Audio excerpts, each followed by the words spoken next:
برادران ملت اسلامیہ، السلام علیکم ورحمۃ اللہ وبرکاتہ۔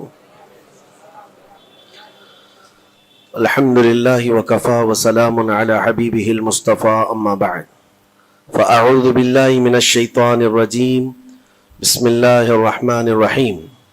ان اللہ وملائکتہ یصلون علی النبی یا ایہا الذین آمنوا صلوا علیہ وسلموا تسلیما۔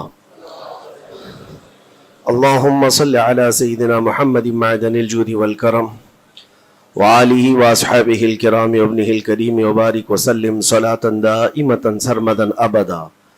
قال اللہ تعالی فی کلامہ البلیغ، اعوذ باللہ من الشیطان الرجیم، الا ان اولیاء اللہ لا خوف علیہم ولا هم يحزنون الذین آمنوا وکانوا یتقون لہم البشری فی الحیاۃ الدنیا وفی الآخرہ، صدق اللہ مولانا العظیم۔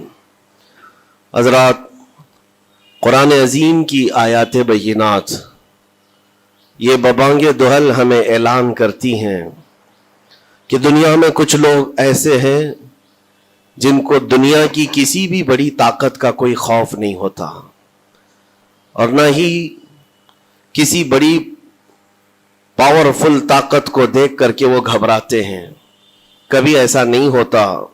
قرآن ان کے متعلق اعلان کر رہا ہے، اور یہ ہوتے کون ہیں جو بالکل بے خوف ہو کر زندگی گزارتے ہیں؟ وہ اللہ کے اولیاء کی جماعت ہے۔ الا ان اولیاء اللہ لا خوف علیہم، جو اللہ کے ولی ہیں۔ ولی کون ہوتا ہے؟ ولی کے کئی معنی ہیں، دوست کے بھی ہیں، مددگار کے بھی ہیں، غلام کے بھی ہیں، مولا کے بھی ہیں، آقا کے بھی ہیں۔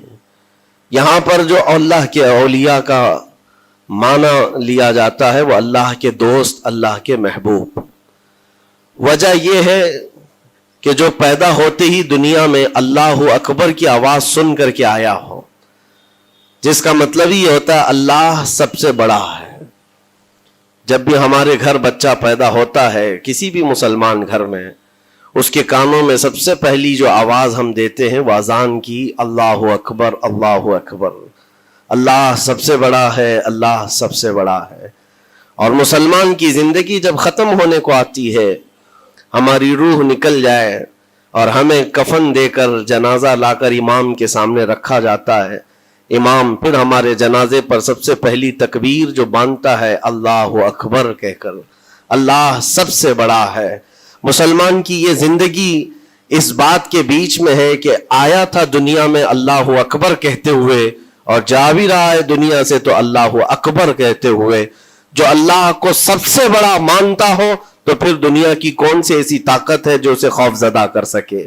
اسے کون سی طاقت ہے جو ڈرا سکے؟ لیکن بہت سارے ایسے ہیں کہ غفلت میں آ کر کے وہ کسی اور کو بڑا سمجھ لیتے ہیں۔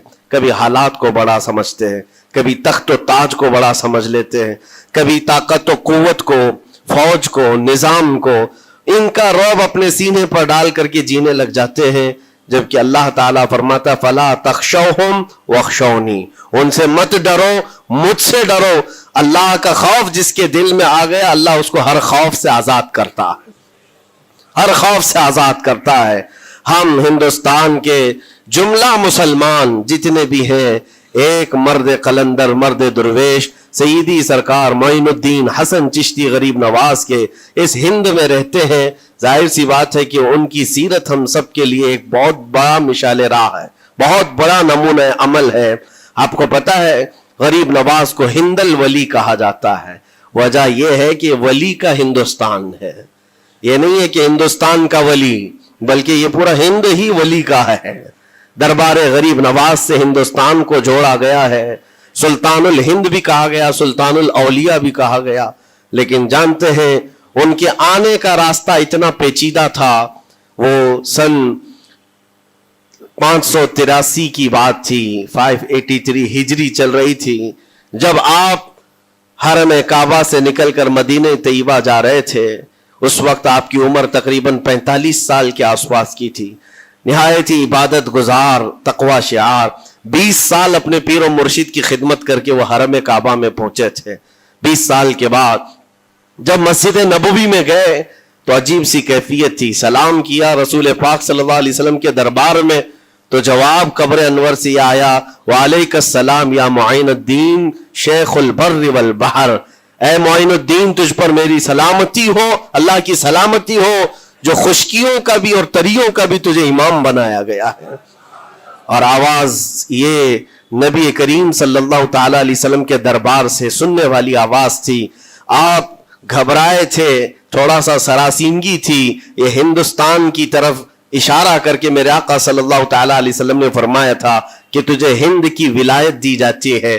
اس وقت تک سرکار غریب نواز کو نہ ہندوستان آنا کبھی ہوا تھا, نہ ہندوستان کے علاقوں کو آپ نے کبھی دیکھا تھا, کیونکہ سجستان جو یہاں سے کافی دور ہے, افغان کے قریب ایک علاقہ سنجر جہاں پر آپ کی ولادت ہوئی, وہاں سے نکل کر کے آپ نیشاپور میں آباد رہے. اس کے بعد 40 سال کے بعد حرم کعبہ اور حرم مدینہ میں رہے. لیکن اچانک یہ بات کہ تمہیں ہند کی ولایت دی جاتی ہے ایک تعجب والی بات ہے. نئی جگہ پر بھیجا جا رہا ہے. آپ دوبارہ شام میں نبی پاک صلی اللہ علیہ وسلم کے دربار میں حاضر ہوئے اور سلام پیش کرنے کے بعد, کیونکہ یہ خوشی کی بات تو سب کے لیے تھی کہ ہندوستان کو اللہ تعالیٰ ایک عظیم ولی بھیج رہا ہے, لیکن جس کو بھیجا جا رہا ہے وہ بے قرار تھا, بے چین تھا, کیونکہ نہ راستے پتہ ہے نہ ملک کے حالات معلوم ہیں. بارگاہ مصطفیٰ صلی اللہ علیہ وسلم میں دوبارہ جب حاضری ہوئی, عرض کیا آقا آپ کا حکم, اس کی تعمیل کے لیے بندہ حاضر ہے, لیکن نہ یہ فقیر ہندوستان کے راستے دیکھا ہے نہ وہاں کے حالات معلوم ہے. حضور پاک صلی اللہ تعالی علیہ وسلم کے دربار میں یہ اپنی بپتا سنا رہے تھے, داستان غم سنا رہے تھے. غنودگی طاری آ گئی, یعنی نیند سی کیفیت آ گئی, اور بارگاہ رسول صلی اللہ علیہ وسلم میں ایک دیوار پر ٹیک لگا کر جیسی ہی آپ کی آنکھیں بند ہوئی, رسول کریم صلی اللہ علیہ وسلم تشریف لائے اور اشارہ فرما کر پورے ہندوستان کے نقشے آپ کے سامنے کھول کر رکھ دیے, اور پھر غریب نواز کو یہ بتایا بھی کس جگہ سے تمہیں سفر کرنا ہے, کیسے تمہیں جانا ہے اور کہاں تمہارا مسکن ہوگا. سرکار غریب نواز فرماتے ہیں اس ایک خواب میں میں نے رسول کریم صلی اللہ تعالی علیہ وسلم کے ہاتھ میں اجمیر کے پہاڑ بھی دیکھ لیے, وہاں کے قلعے بھی دیکھ لیے تھے جو موجود تھے. اور اس کے بعد پھر کس بات کا خوف ہے, کس بات کا ڈر ہے؟ جنہوں نے راستے بتائے ہیں وہ ہادی رسول, وہ ہادی عالم ہے. نبی پاک صلی اللہ علیہ وسلم آئے ہیں پوری کائنات کو راستہ دکھانے کے لیے, اور جنہوں نے غریب نواز کو ہند کا راستہ بتایا ہو, پھر ڈر کس بات کا؟ جب آپ بیدار ہوتے ہیں تو اپنے ساتھ 40 قطب اس اولیاء کرام کی جماعت لے کر مدینہ طیبہ سے سفر کے لیے نکلے تھے. میرے عزیزو, اب بات یہاں آتی ہے, اسی لیے مدینہ طیبہ سے یہ پورا پلان ہوا ہے, مدینہ طیبہ سے بھیجا گیا ہے, مدینہ طیبہ سے پلیسمنٹ ہوا ہے. اسی وجہ سے آج تک تاریخ غریب نواز کو عطائے رسول کہتی ہے. عطائے رسول ہے, رسول اللہ کی عطا ہے, ہندوستان والوں کے لیے خاص عطا ہے میرے آقا صلی اللہ علیہ وسلم کی. جب وہ سفر کے لیے نکلے, سن 83 سے چلے تھے, تو یہاں ہندوستان پہنچتے پہنچتے آپ کو 87 یعنی 4 سال کا عرصہ لگ گیا تھا. 4 سال کے عرصے کے بعد آپ پہنچے.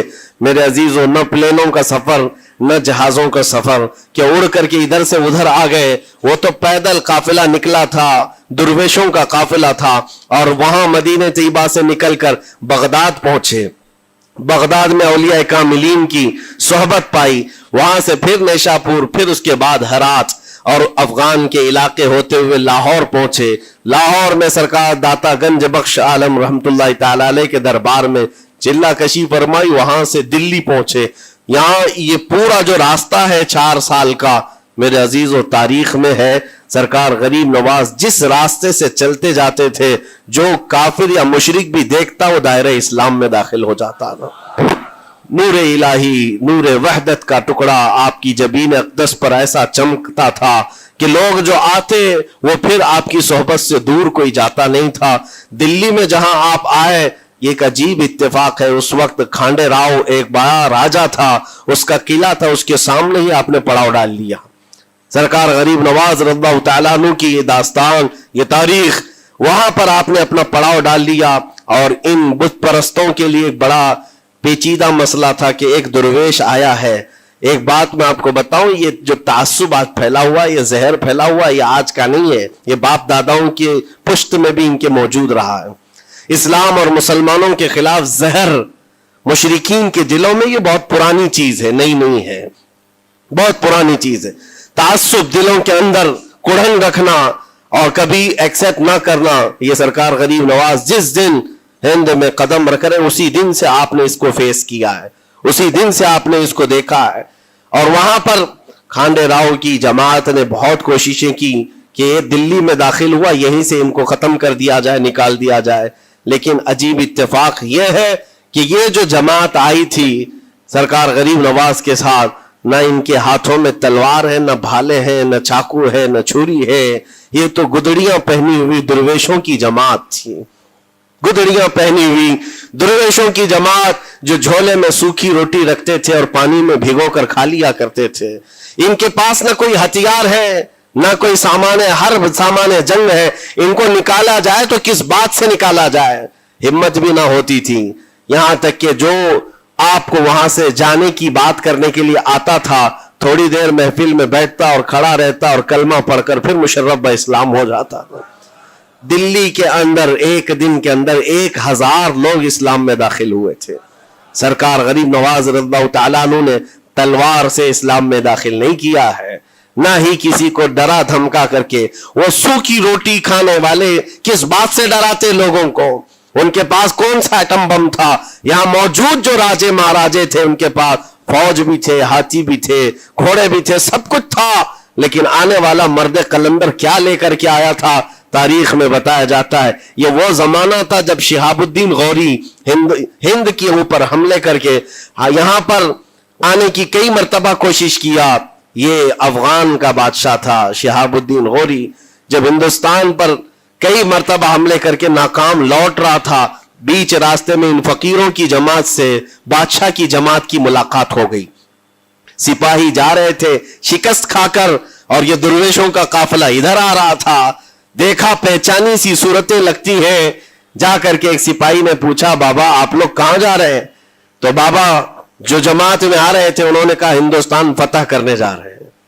بڑی بات ہے، گدڑیاں پہنے ہوئے، پیون لگے کپڑے ہیں، جھولیاں لٹکائے ہیں، اور اس نے دیکھ کر کے کہا مارا سپاہی نے، کہا یہ دیکھتے ہو ہمارے بادشاہ کی فوج ہے، اس میں ہاتھی گھوڑوں کی تعداد دیکھو، ذرا سامان جنگ تو دیکھو، اس میں نیزے تلواروں کی چھنک تو دیکھو، اور آپ یہ چند فقیروں کی جماعت لے کر ہند فتح کرنے کی بات کر رہے ہیں۔ تب سرکار غریب نواز کے کانوں میں آواز آئی تو آپ نے کہا اس سے کہہ دو فرق یہی ہے، تم جب لڑنے کے لیے جاتے ہو تو یہی ہاتھی گھوڑے اور تلواروں کے بھروسے جاتے ہو، معین الدین صرف اللہ اور اس کے رسول کے بھروسے جا رہا ہے۔ ہمارے پاس جو طاقت ہے وہ اللہ اور اس کے رسول کے ساتھ ہونے کی طاقت ہے۔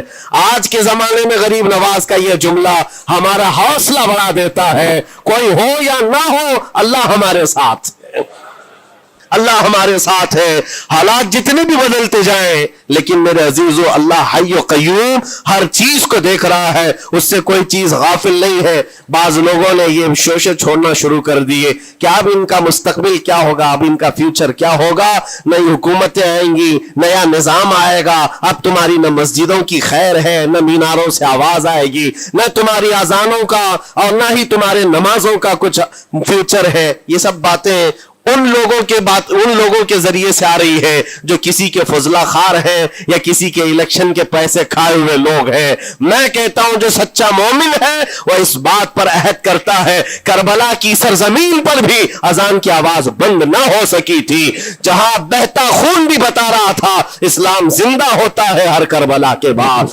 آج بھی حالات اگر ہمارے موافق نہیں ہے تو میرے عزیزوں نسلوں میں کوئی تو آئے گا جو صلاح الدین بن کر کے ابھرے گا، نسلوں میں کوئی تو آئے گا جو غریب نواز کا غلام بن کر معین الدین بن کر کے نکلے گا۔ اس لیے کہ حالات ہر وقت ایک طرح کے نہیں ہوتے، ہم نے تاریخ دیکھی ہے اور رب تعالیٰ کا قانون ہے، کبھی بادشاہوں کو فقیر بنا دیتا ہے اور کبھی فقیروں کو بادشاہ کا منصب عطا کر دیتا ہے۔